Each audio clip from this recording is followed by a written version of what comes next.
The first thing I learned about power is that it doesn't scream. It sits perfectly still and waits for you to break.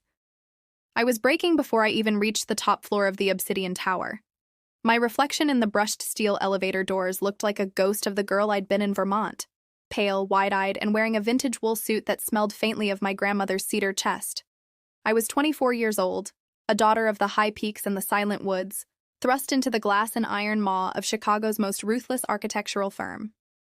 I wasn't here for a career. I was here for a debt. When the doors slid open, the air changed. It was thinner here, filtered and chilled, smelling of expensive cologne and old blueprints. I stepped onto the plush charcoal carpet, my heels clicking a frantic rhythm that felt entirely too loud for the cathedral-like silence of the lobby. "Miss Alara Vance?" The woman at the desk didn't look up from her monitor. She was polished to a surgical shine. "Yes," I said, my voice catching. I cleared my throat, trying to summon the stoicism my father had raised me with. "I'm here to see Mr. Thorne, for the assistant position." "Mr. Thorne doesn't hire assistants, Miss Vance. He consumes them." She finally looked up, her gaze skating over my braided hair and lack of makeup with a pity that made my skin crawl. "But you're the one the board sent. Through the door. Don't knock. He hates the sound of knuckles on wood." I didn't have time to process the warning. I walked toward the heavy oak door at the end of the hall, my heart hammering against my ribs like a trapped bird. My background was a world of no and not yet. I grew up in a community where purity wasn't just a concept. It was a physical boundary, a wall built of modesty and tradition. I had stayed behind that wall, not out of fear, but out of a quiet, stubborn devotion to the idea that my life belonged to me until I found someone worthy of sharing the weight of it. But my father's medical bills had breached those walls, and Silas Thorne, the man who had single-handedly redesigned the city's skyline with jagged, beautiful, terrifying structures, was the only one offering a salary that could save our farm. I pushed the door open. The office was a cavern of glass. The floor-to-ceiling windows looked out over a gray, churning Lake Michigan. In the center of the room, behind a desk carved from a single slab of black marble, sat Silas Thorne. He didn't look like a businessman. He looked like an architect who had decided to build himself out of granite and shadow. He was hunched over a sprawling blueprint, a charcoal pencil in his hand, his white shirt sleeves rolled up to reveal forearms corded with tension. His hair was a dark, unruly thicket, and his face was all sharp angles, a jawline that could cut glass and eyes the color of a winter sea. He didn't look up. "You're late. 3 minutes." "The elevator was slow," I said, my voice steadier than I felt. "The elevator is a machine. It performs exactly as it is programmed. People are the variables that fail." He finally dropped the pencil and leaned back, his gaze locking onto mine. The impact was physical. It felt like stepping out of a warm house into a blizzard. He didn't look at me with lust or even interest. He looked at me like a problem to be solved. An intrusion. "You're the girl from the mountains," he stated. "The one with the impeccable transcripts and the unconventional upbringing." "I'm a hard worker, Mr. Thorne. I grew up on a dairy farm. I know what it means to be responsible for things that can't take care of themselves." He stood up, and I realized then how tall he was. He moved with a predatory grace that felt out of place in a corporate office. He walked toward me, stopping just outside the circle of my personal space. I could smell him now. Sandalwood, graphite, and something cold, like rain on pavement. "This isn't a farm, Alara. There is nothing here that needs taking care of. There is only the work. There is the precision of the line and the strength of the steel. I don't need a caretaker. I need a shadow. Someone who can anticipate where the light will fall before the sun even rises." "I can be that," I promised, though I felt my pulse jump as he took a half step closer. His eyes narrowed. He was looking at my neck, at the simple silver cross that rested in the hollow of my throat. I felt a sudden, sharp surge of vulnerability. In my world, I was a woman grown, respected for my restraint. In his world, I felt like a glass ornament in a room full of hammers. "You're crossing a line," he warned, his voice dropping to a low, gravelly vibration. I blinked, confused. "I haven't moved, sir." Not a physical one, he said, his gaze returning to mine. You bring a softness into this room, a sense of home that doesn't exist here. It's a distraction. My life is built on hard edges. If you stay, those edges will cut you. I don't have the patience to watch you bleed. I felt the heat rise in my cheeks, a mixture of indignity and a strange, flickering spark of defiance. No one had ever spoken to me like this, with such brutal honesty, such lack of social veneer. I'm tougher than I look, I said, my chin lifting, and I'm not afraid of hard edges. I've lived among them my whole life. They just happen to be made of stone and ice instead of glass and ego. A ghost of a smile flitted across his lips, so fast I might have imagined it. It wasn't a kind smile. It was the smile of a man who had just found a new tool and was wondering if it would break under pressure.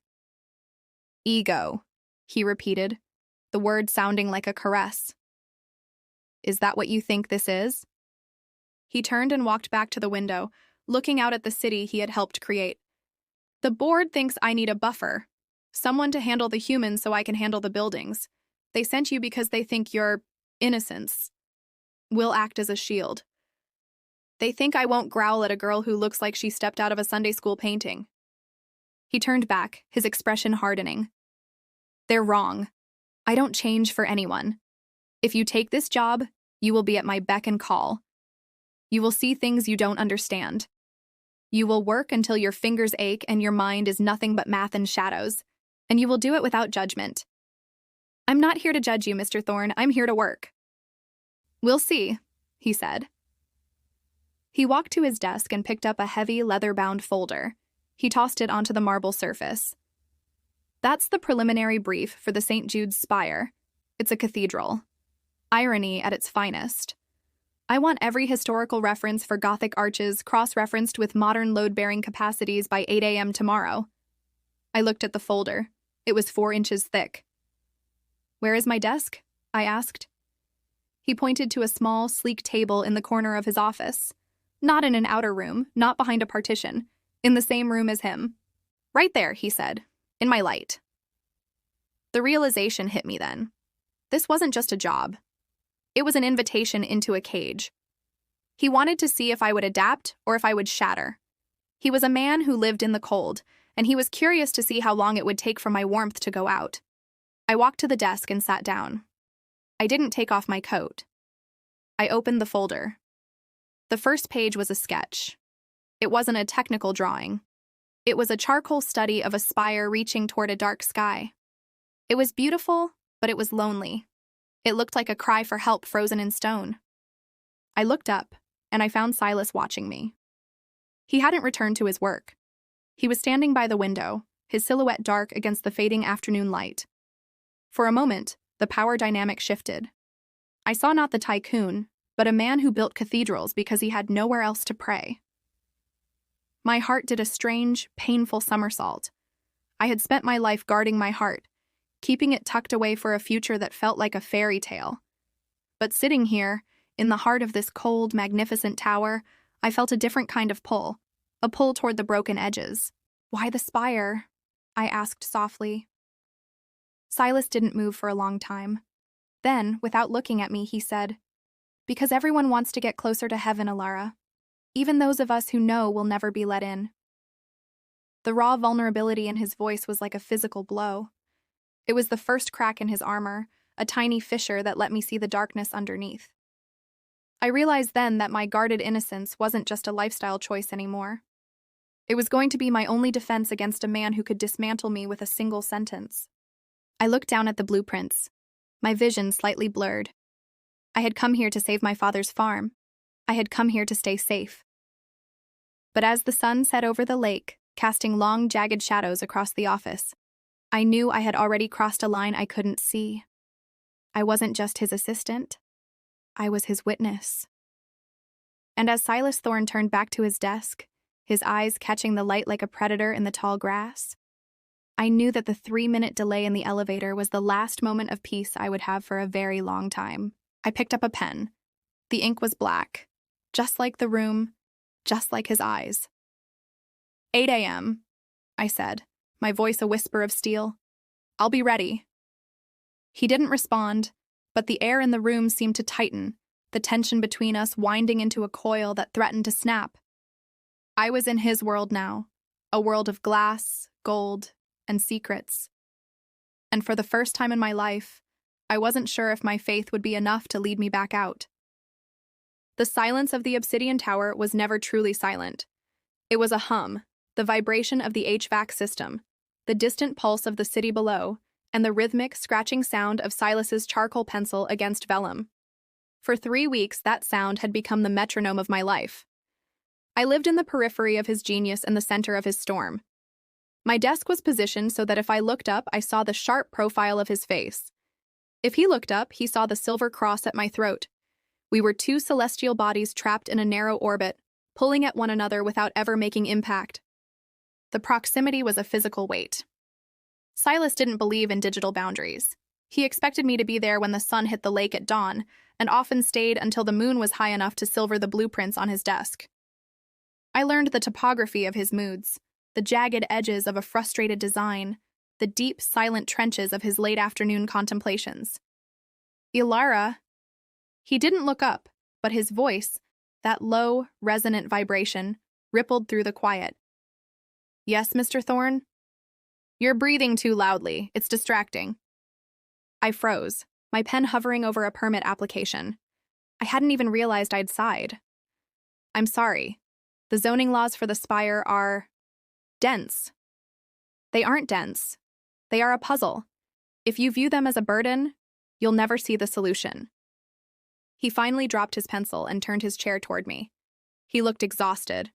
There were dark shadows beneath his eyes that no amount of expensive lighting could hide.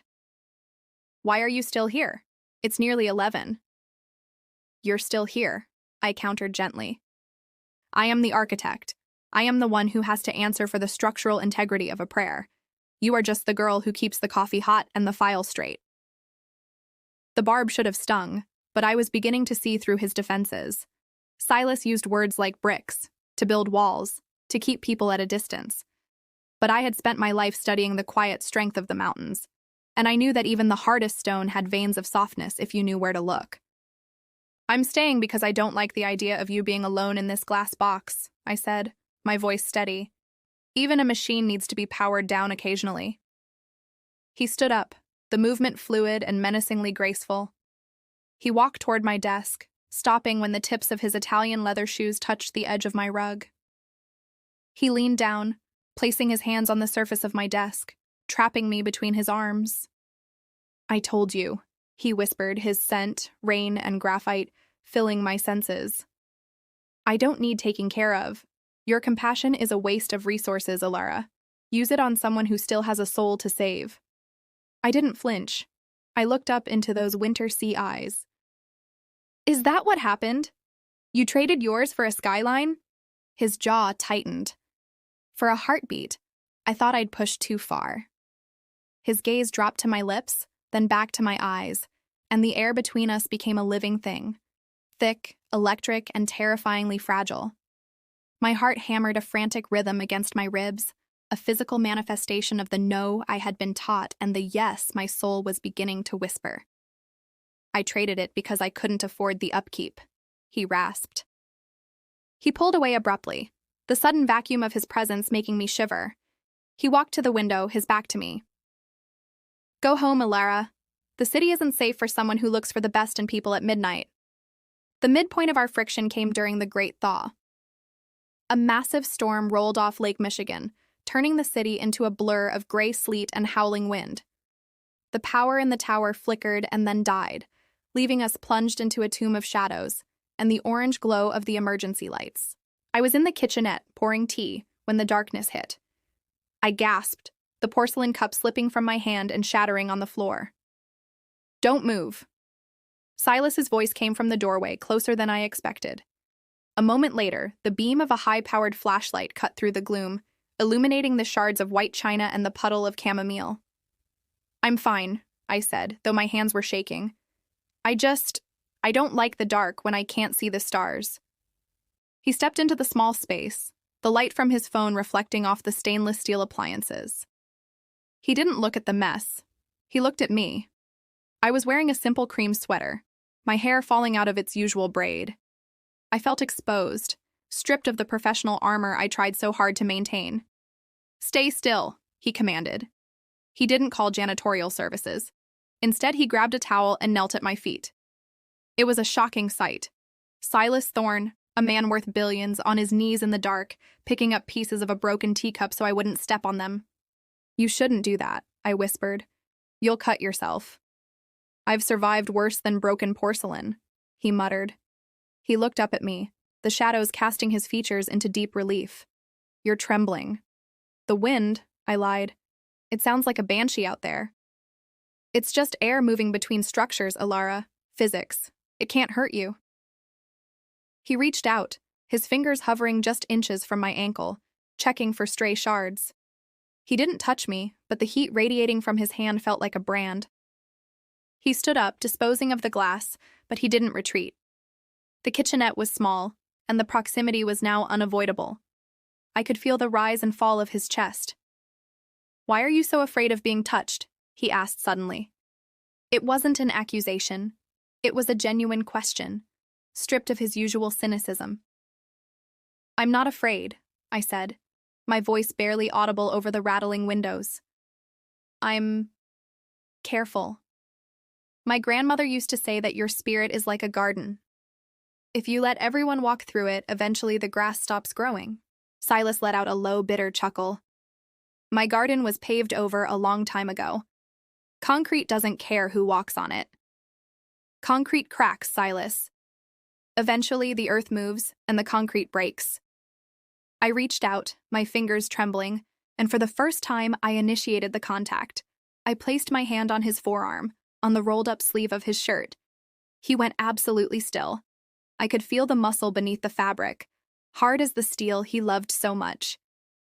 "You think you can find the earth beneath my skin?" he asked, his voice dropping to a dangerous velvet register. "I think it's already there," I said. "I think that's why you build so high. You're trying to find something that doesn't crumble." He closed his eyes for a second, and in that moment, the architect vanished. There was only a man who looked profoundly lonely. He leaned his forehead against mine, a gesture so tender, so devoid of his usual dominance, that it brought tears to my eyes. We didn't kiss. We just breathed the same air, our heartbeats sinking in the dark. "You're a dangerous girl, Alara Vance," he whispered against my skin. "You make me want to believe in things that don't have a blueprint." By the end of the third week, the tension had reached a breaking point. The slow burn had become a wildfire, contained only by the glass walls of our professionalism. We were working late again, finalizing the spire's aesthetic details. The room was filled with the scent of old paper and the espresso Silas drank like water. I was standing over his shoulder, pointing at a specific Gothic flourish on the monitor, when he turned his head. Our faces were inches apart. I could see the flecks of gold in his gray eyes, the slight scar at the corner of his mouth. The air vanished. Silas reached up, his thumb tracing the line of my jaw with agonizing slowness. It was the first time he had truly touched me, not as an accident, not as a necessity, but as an exploration. His skin was warm, slightly rough, and the sensation sent a jolt through my system that made my knees weak. "I should fire you," he murmured, his gaze fixed on my mouth. "I should send you back to your mountains before I ruin the only thing in this city that isn't cynical." "You won't ruin me," I breathed, my hand finding his chest, feeling the heavy, thudding proof of his life. "You couldn't, even if you tried." He leaned in, his lips a fraction of an inch from mine. I could feel the heat of him, the desperate pull of a man who had been starving and had finally found something nourishing. My eyes fluttered shut, my entire being leaning into the promise of that first contact. Then his phone shrieked. The sound was like a gunshot. Silas recoiled, his hand dropping from my face as if he'd been burned. He grabbed the phone, his expression shifting instantly back to the cold, impenetrable mask of the CEO. "Thorne," he snapped into the receiver. His face went pale. Then a terrifying stony gray. "When?" he asked, his voice deathly quiet. "No. Don't touch anything. I'm coming down." He hung up and grabbed his coat, not looking at me. The vulnerability of the kitchen, the tenderness of the moment before, it was gone, replaced by a frantic, cold energy. "Silas, what is it?" "The spire," he said, his voice tight. "There's been a structural failure at the base of the construction site. A collapse." "Was anyone—" "I don't know."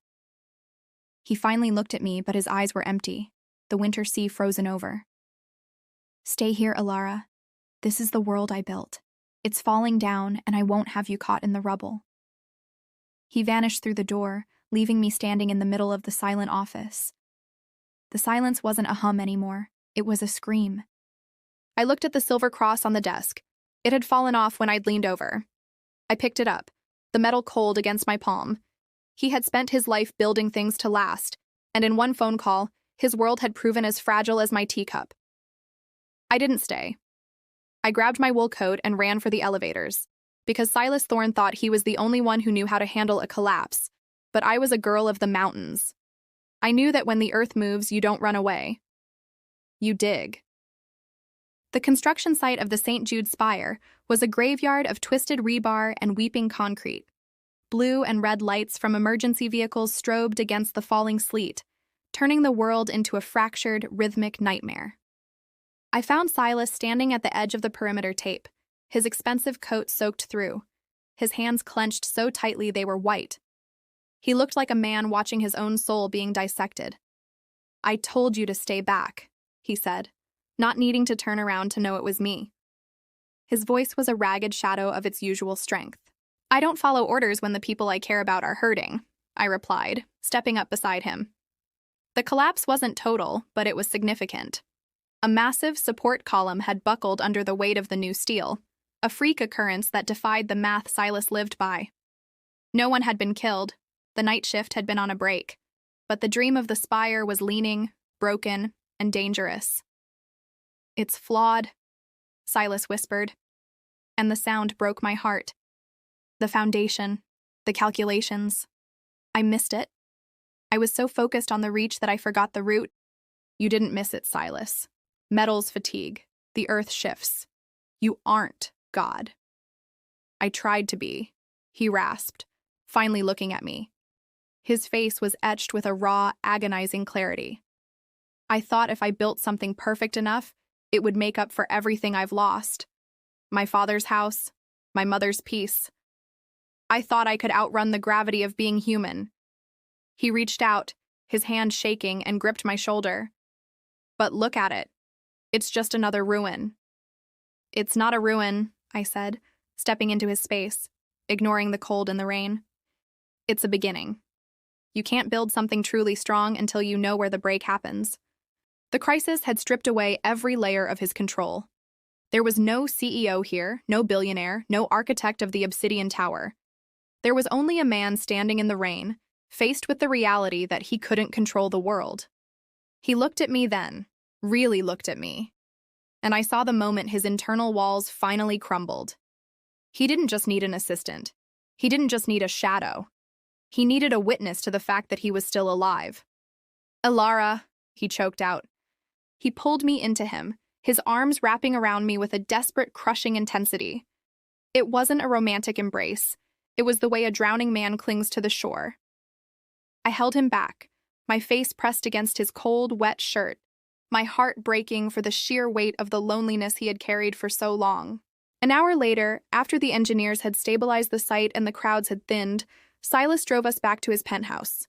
He was silent, his hands steady on the wheel, but his eyes vacant. I knew the silence wasn't the cold one from before. It was the silence of a man who had finally surrendered to the inevitable. His home was like his office, high, glass-walled, and stark.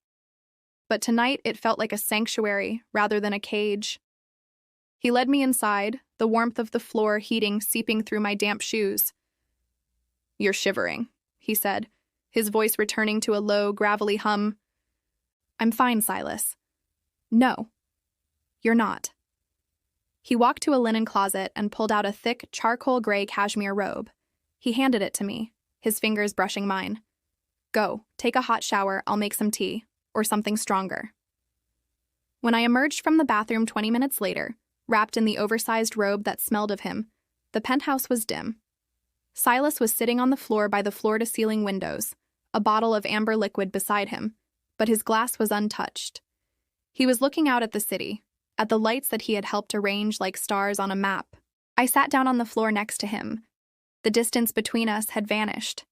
There was no desk, no blueprints, no cross at my throat. "I've never done this," I said softly, the confession hanging in the air like a prayer. Silas turned his head slowly. "Built a cathedral?" "No," I said, a small, sad smile touching my lips. "This. Being with someone. Giving my heart to a man who lives in the clouds." He looked at me for a long time, his gaze tracing the lines of my face as if he were memorizing a new design. "I know, Alara. I've known since the moment you walked into my office. Your innocence. It's not a lack of experience. It's a choice. It's the most beautiful thing I've ever seen, and I have spent my life looking at beauty." He reached out, his hand cupping my cheek. His thumb traced my lower lip, and this time, there was no phone to interrupt us. There was no world outside this room. "I'm terrified of you," he whispered, "because you're the only thing I can't rebuild if I break you." "Then don't break me," I breathed. "Love me instead." The kiss wasn't what I expected.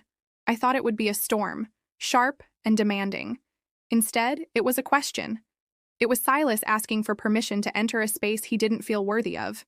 It was soft, lingering, and tasted of salt and rain. I opened to him, my hands finding the back of his neck, pulling him closer until there was no air left between us. When he moved his hand to the tie of my robe, he paused, his eyes searching mine. "Alara, are you sure? Once we cross this line, there is no going back to being the girl from the mountains." "I don't want to go back," I said, my voice filled with a quiet, fierce certainty. "I want to go where you are." He picked me up as if I were made of glass, but he held me with the strength of steel. He carried me to the bed, a vast expanse of white linens that looked like a cloud above the city. The intimacy that followed was a revelation. It wasn't about the act, it was about the surrender. In the dim light of the penthouse, Silas was the most careful he had ever been. He treated my body like a sacred text, his hands reverent, his touch a series of hushed discoveries.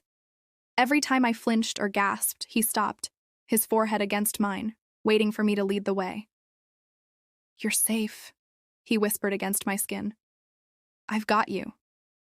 In that moment, the virginity I had guarded so carefully didn't feel like a prize I was giving away.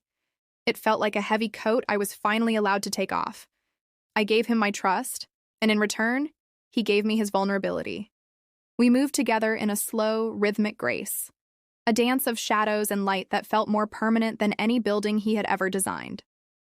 As I felt the world fall away, replaced by the heat and the weight of him, I realized that I wasn't losing my innocence.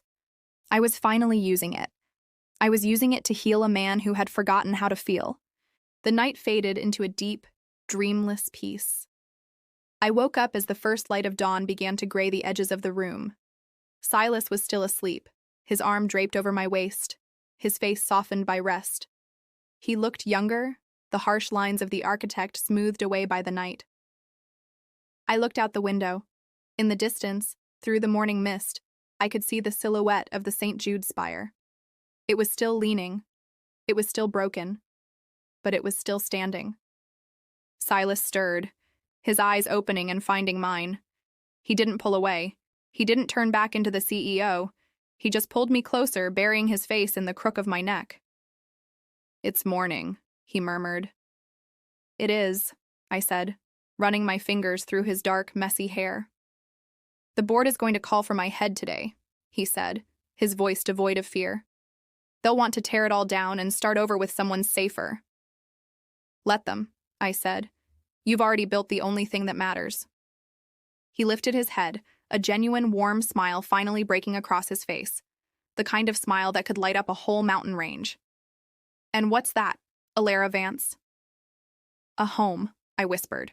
"One that doesn't need to be made of stone." He kissed me then, a slow, lingering seal on a new contract. one that had nothing to do with debts or salaries. We were two people who had spent our lives building walls, mine of tradition, his of ego, only to realize that the most beautiful structures are the ones that allow the light to pass through the cracks. As I lay there in his arms, watching the sun finally break over the lake, I knew that the debt was paid. Not with money, but with the quiet, transformative power of a love that didn't need to dominate to be strong. I had come to the city to save a farm, but I had ended up saving a soul. And in the process, I had found that the only line worth drawing was the one that brought us together. Love wasn't about possessing the skyline. It was about having someone to watch it with while the world learned how to be whole again. If you enjoyed this journey into the quiet, electric world of Alara and Silas, make sure to subscribe so you never miss a new story. Each day we explore a completely different world, a new couple, and a new slow burn tension that will keep you listening until the final word. I would love to hear from you. What was your favorite part of their story? Was it the quiet tension in the kitchenette during the storm? Or the moment Silas finally let his guard down at the construction site? Let me know in the comments below. And if this story touched your heart, please share it with someone who appreciates a romance built on trust, emotional intimacy, and the beauty of a slow burn connection.